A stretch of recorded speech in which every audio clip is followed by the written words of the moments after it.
Full-time professional drag racer, Pastorini stunned the field by qualifying third.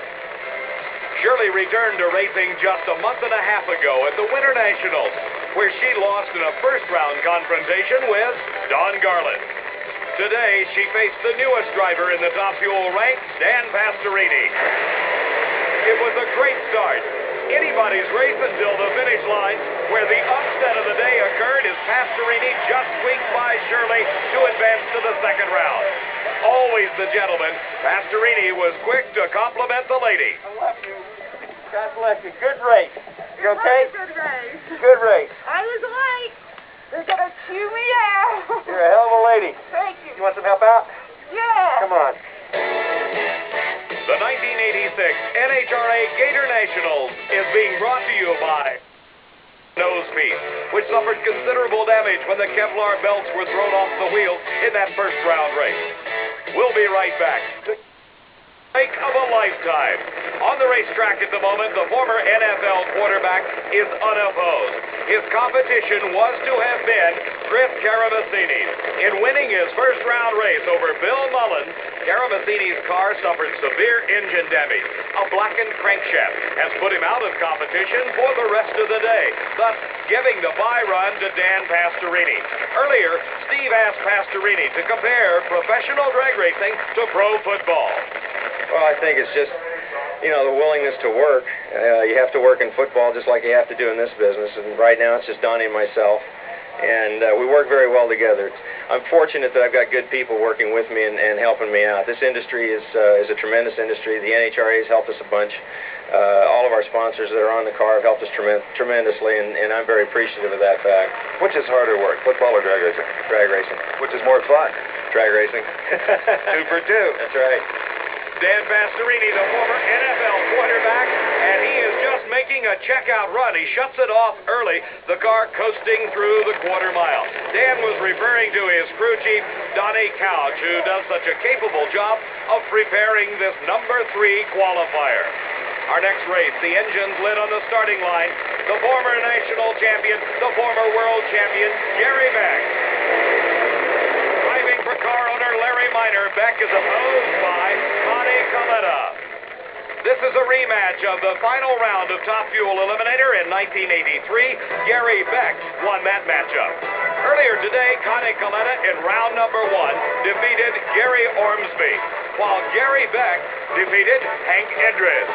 Beck's most recent national event victory came at the close of last season at the World Finals.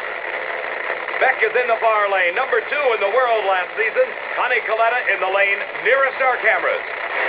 They're off the starting line together, and it appears Coletta has the lead. A close race to the finish, and Beck wins it by half a car length. Gary Beck with a 5.63 second elapsed time at 257 miles an hour used a starting line advantage. As we watch again in slow motion, the hole shot, or the advantage off the starting line, goes to the car in the far lane. That's Gary Beck. Coletta has some power, though. He pulls right up alongside, but at the finish line, it's Gary Beck just nosing out Coletta. 5.63 the elapsed time for Beck. For Coletta, 5.60. The hole shot pays. Gary Beck, nice driving. You beat Connie Coletta with a hole shot. Terrific. We needed it. I know he's been running real good, and our car's a little inconsistent, so we have to go for it. You ran very well in the left lane, which some said was maybe subpar. Well, yes and no, but it was all right. I didn't hear the ET yet, but it held on good. 563. Well, it's a little slower than last time, but it was all right. Gary Beck goes into the semis. Beck and his crew head back to the pit area to get their car prepared for the next round of racing. On the starting line, it is a race between the 2 fastest cars in the world. Here is Don Garlits. He has established a track record at over 268 miles an hour with the newest streamlined version of the Swamp Rat. In the far lane is Joe Amato. He established the official NHRA national record at over 269 miles an hour at the recently completed Winter Nationals, thus pairing together the 2 fastest cars in the world. Garlits is concerned about the front wheel and tire combination. Not really a tire, it is a Kevlar belt that is wrapped around those 13-inch wheels. Those belts have come off the wheels on every run thus far at the Gatornationals. running a traditional Top Fuel dragster, defeated Gene Snow in the first round of competition. It was 1 year ago at this event that Joe Amato debuted the tall wing and thus became the first man ever over 260 miles an hour. He did it on this racetrack.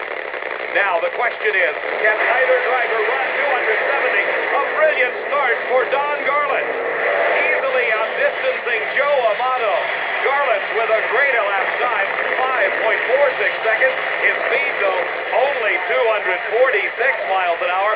The concern for those front wheels beginning to show.